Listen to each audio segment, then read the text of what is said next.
Would you believe me that all the pictures you just saw were taken with an iPhone? Imagine if you could get pro-level results with just your phone. And so I want to introduce you to the Fjorden Grip. Throughout this video, I'll be using the Fjorden Grip and attachments from my iPhone 15 Pro. All the images taken through this video will be captured using this setup. The good news? With a few simple steps, you too can take jaw-dropping photos and elevate your phone photography skills to the next level. And even if you're not an iPhone user, the photographic principles shown in this video will still apply to you. Let's get started. Hey, I'm Thomas. I've been working in the world of digital media for over 7 years now, taking pictures at festivals, shooting landscape and street photography, creating YouTube channels for startups, and now stepping in front of the camera to share all that knowledge with you. I'm actually on the road right now exploring Taiwan. So I packed all this expensive and cumbersome gear to make this video. But I want to show you what you can do with only the device that's in your pocket. After this video, you'll be able to unlock the full potential of your iPhone camera and feel way more confident navigating its settings, understanding how they relate to what you're trying to do, explain some fundamentals of photography, and finally show you some of the basics of photo editing that will make your photos really pop.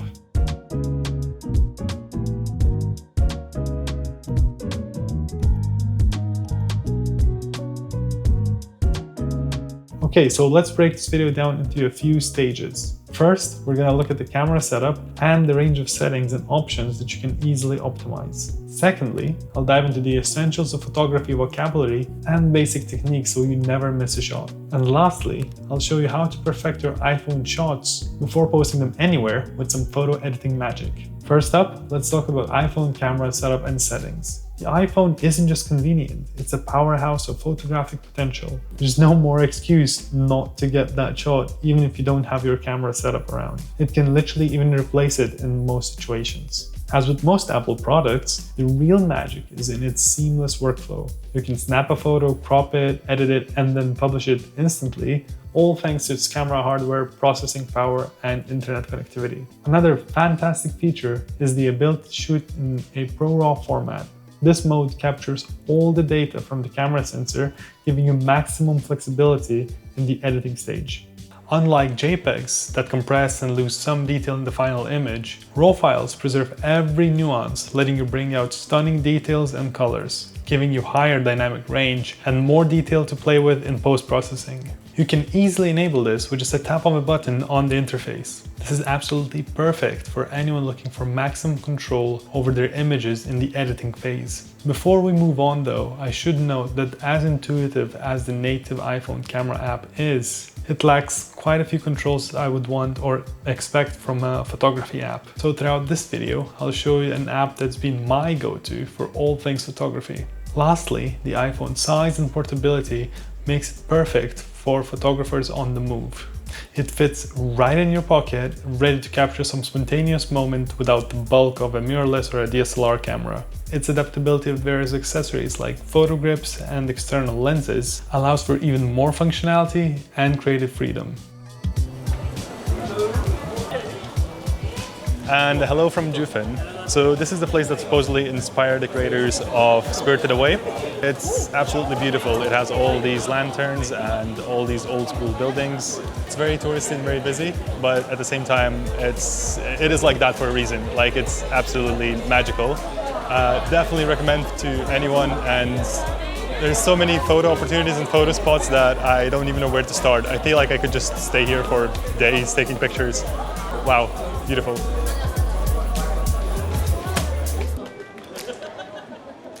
However, to use it all effectively, you first need to understand what any of the photography jargon you might have heard in the past really means. So with that, let's dive into some important baseline settings to understand how they interact. Think of it like a triangle with 3 sides: ISO, aperture, shutter speed. In short, ISO controls camera sensitivity to light and acts sort of like an artificial gain. Increasing the ISO on your camera will make the sensor more sensitive to light, brightening your photos in dim conditions. However, just like turning up the volume too high can introduce distortion and noise in the sound, cranking up the ISO too much can add graininess to your pictures. Keeping ISO low in well-lit settings ensures your photos remain crisp and clear, much like keeping the volume at the moderate level for the best sound quality. Next, shutter speed. It acts as a gateway that controls how long light enters your camera, like how long you keep a door open to let people in, for example. A fast shutter speed means the door is open for just a split second, great for freezing action, like capturing a bird in flight or a runner crossing a finish line. On the flip side, a slow shutter speed keeps the door open for longer, letting in more light and creating effects like motion blur, which can be beautiful for waterfalls or car lights at night. The trick is to balance it. Too fast and your images might be too dark or lose that sense of movement. Too slow and you risk unwanted blur from shaky hands or moving objects. It's all about how much light and movement you want to let in through that gateway. Last piece of the triangle, aperture. It acts as the light regulator of your camera, much like the iris in your eye that narrows or widens to control the amount of light entering. Represented by f numbers or f-stops, a lower f number, like let's say 1.8, means a wider aperture, letting in more light and creating a shallow depth of field. This is great for portraits, where you want the subject to be in sharp focus while the background is all blurred, bringing all the attention to the subject. A higher f number, like f16, means a narrower aperture, allowing less light but increasing the depth of field, which is ideal for landscape photography, where you want everything for the foreground to the horizon to be in sharp focus. This is useful for detailed scenes where you want everything in the frame to be seen very clearly. Balancing aperture involves deciding how much light you need for a well-exposed photo, while controlling the depth of field to achieve the desired artistic effect. Everything I just mentioned about aperture and depth of field applies to more traditional camera setups with mechanical moving parts in the lenses. However, on the iPhone, the aperture value is fixed depending on the lens you choose. This means changes in aperture on the iPhone only affect the depth of field of the picture, but not the exposure. That remains the same. This simplification means that there's kind of one less thing to worry about when it comes to taking pictures with an iPhone. Still, it's valuable to understand the principles of aperture and depth of field to further advance your photography skills. These three elements, ISO, aperture, and shutter speed, are all interconnected, much like the sides of the triangle. Changing one side affects the others, so mastering photography involves finding the right balance between them to achieve your creative vision. If you increase the ISO to make the sensor more sensitive to light, you might need a faster shutter speed to avoid overexposure, but this can limit your choices when it comes to the aperture and your depth of field. Similarly, if you want a slow shutter speed for a long exposure effect, you may need to lower the ISO or narrow the aperture to prevent too much light from entering.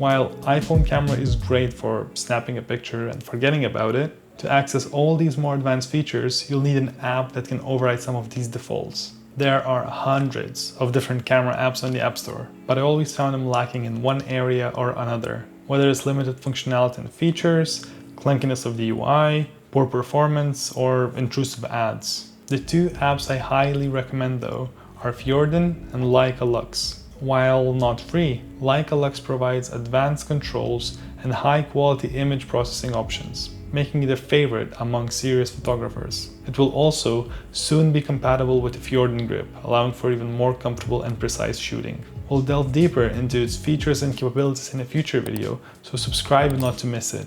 In this video, I'll be using the Fjorden app as an alternative, which you can also get from the App Store. While the Fjorden app is only available for free if you purchase the Fjorden Grip, the investment is well worth it.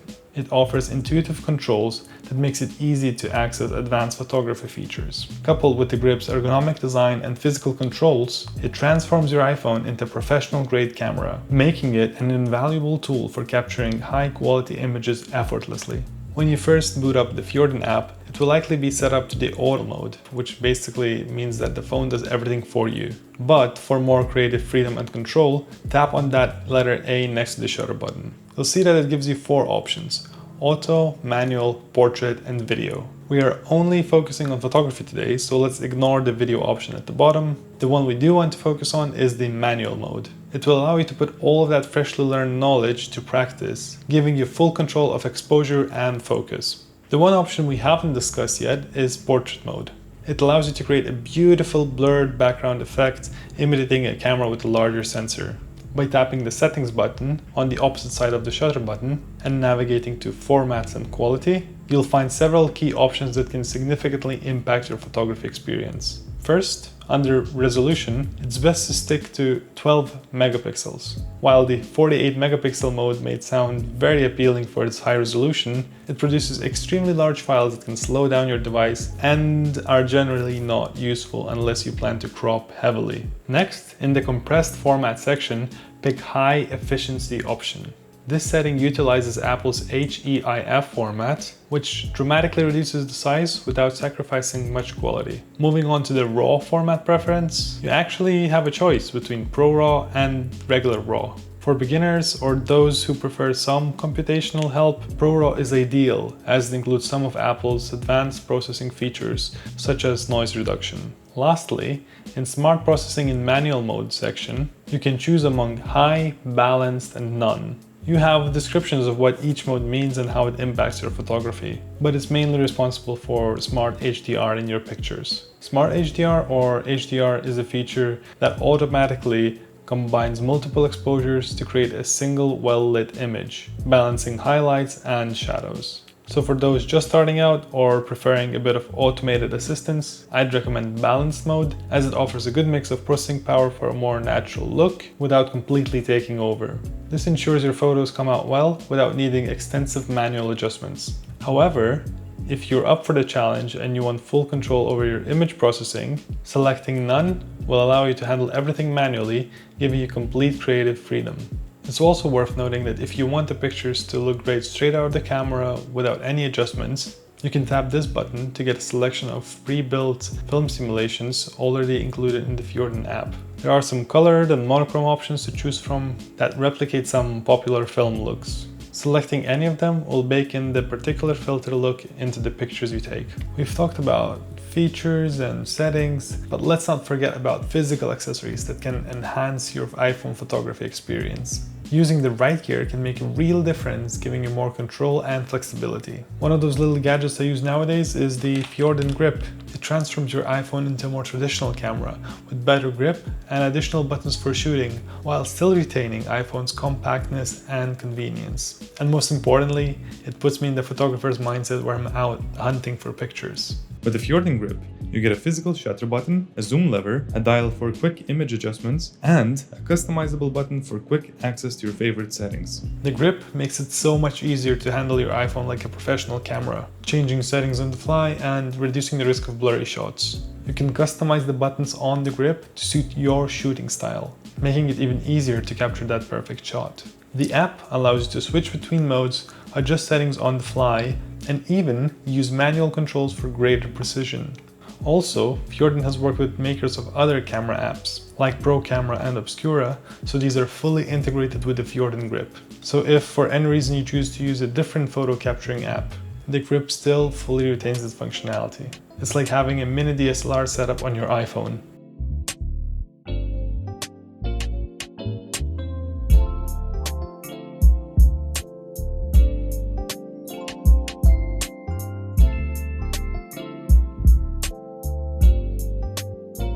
Okay, so now that you know how to use the camera from the technical side, let's dive into the core fundamentals of the craft itself. There are a few important aspects you need to consider for a great photo, and that is composition, framing, lighting, emotion, and movement.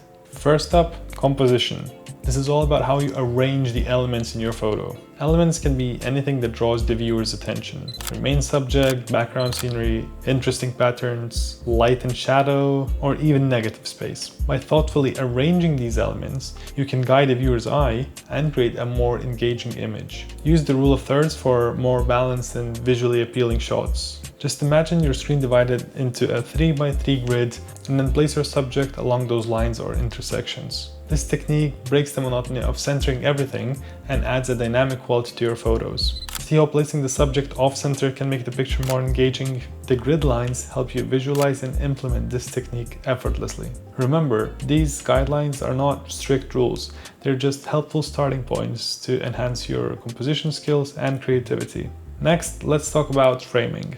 Look for natural frames like windows, doors, trees to draw attention to your subject. Without a frame, the photo just lacks focus. The natural frame guides the viewer's eye straight to the subject, making the image much more powerful. Luckily, the iPhone's autofocus capabilities are excellent, so you can often try setting up multiple frames in a quick succession and then just pick the one you like the most later. Emotion is another key element. Try capturing genuine emotions or candid moments. Something as simple as a smile can add storytelling and depth to your photos, making the picture resonate with the viewer a lot more. Luckily, iPhone's fast shutter speed and ease of use make it easy to capture these spontaneous moments. Notice how this candid shot tells a story and feels more engaging. Emotion is like a little cheat code to bring your photos to life. And on that note, another little thing that can change the emotion of your picture is lighting. If you want to make the shot warm and inviting, you might want to consider shooting during the golden hour. It is about an hour after sunrise or before sunset. The soft warm light makes everything just look magical. It's no wonder why all the photographers like it so much. However, if you decide to shoot midday on a sunny day, you will get quite harsh shadows and a more dramatic, raw feeling aesthetic. Nothing wrong with either of them, you just need to pick one that tells the story you want to tell. Whichever one you choose, iPhone's camera excels in capturing natural light, enhancing colors and details beautifully. And lastly, movement. It can bring your photos to life. Whether it's capturing a moving subject like a car or showing a flow of water, it just adds a sense of dynamism to your photos. iPhone's burst mode is perfect for these moments, allowing you to choose the exact frame that captures the peak of the action. See how the sense of motion in this shot makes it more vibrant and exciting? So now that you know all 5 principles of taking a great photo, get out there and practice. Take your iPhone, explore your surroundings, and experiment with these fundamentals. The more you practice, the better your pictures will become. Remember, your iPhone is a powerful tool, and with the right techniques, you can create amazing images. Alright, on to the last stage. So by now you've learned to set up your iPhone, you've got a grasp of some fundamentals of photography, and you've captured some amazing shots with your iPhone. Editing is where your photos really come to life. And the best part is that you can do it all on your iPhone. Today, we're going to focus on one of my favorite mobile photo editing apps called Darkroom, which also happens to be integrated with the Fjorden app. See, that's the ecosystem and the workflow that I was talking about. In the Fjorden Apps gallery, you can just tap the Darkroom icon and it will take you straight to Darkroom for some post-processing. So let's dive into some basic techniques that will enhance your photos. Before we begin though, let's clarify that every picture is unique and editing your picture will almost never follow the same process. However, these steps should put you on the right path to find your own workflow.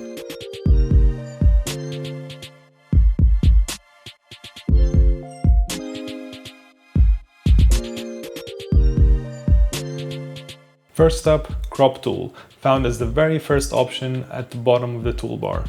As soon as you tap on it, a white frame with a 3x3 grid appears. As we're still not expert photographers, we might have got the composition just a little bit off. So cropping is a simple yet effective way to improve it.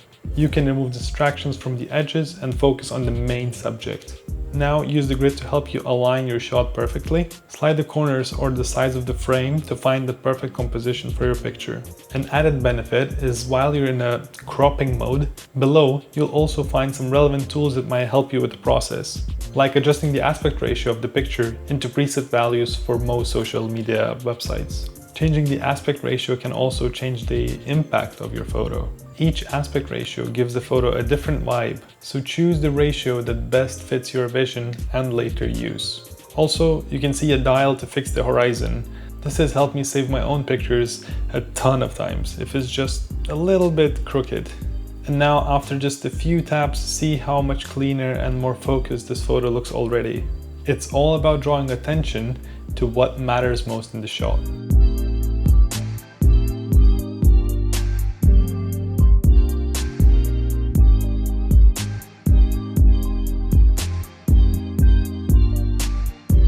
Next, let's talk about exposure, which you can find under the third option on Darkroom's UI toolbar at the bottom. As soon as you select it, you'll see a set of sliders that let you adjust the brightness of your picture. Exposure is all about how much light your photo has. Sometimes, despite our best efforts, our pictures can turn out a bit too dark or a bit too bright. This is exactly where shooting RAW really pays off. There's so much more information to work with and manipulate compared to the regular JPEGs. If your photo is too dark, slide the exposure slider to the right to brighten it up. Conversely, if it's too bright, just slide it to the left to bring down the brightness. Notice how adjusting exposure also brings out the details in the shadows and the highlights. It overall adds depth and dimension to your photo. The goal is to make sure that the details in the highlights and the shadows are visible without overexposing or exposing any part of the image. See how adjusting the exposure just a bit can transform the mood and clarity of your picture? It's all about creating the right balance and making sure all the details stand out just the way you want them to.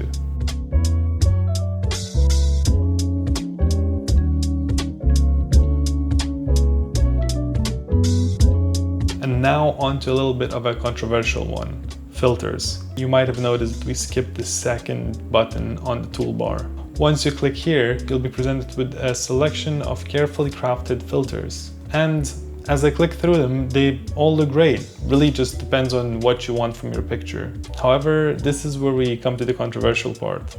There are some purists that are really against filters because they tend to be very trendy for some time, and then as those trends die off, the pictures start to look very outdated very quickly. But I'd actually argue against that, especially for a beginner or amateur photographer. Filters can actually be a great way for beginners to try and discover themselves, to explore new things, and add a unique twist to their own pictures.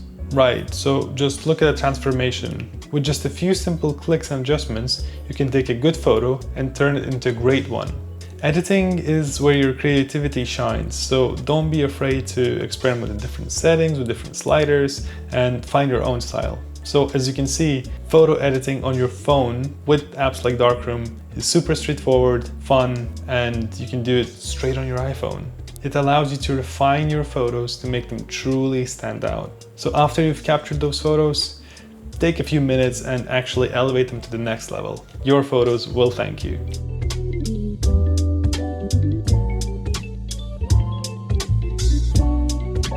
So to recap, we've just shot this great picture, we edited it, and now it's ready for publishing, all from your iPhone. All of this without ever opening my laptop.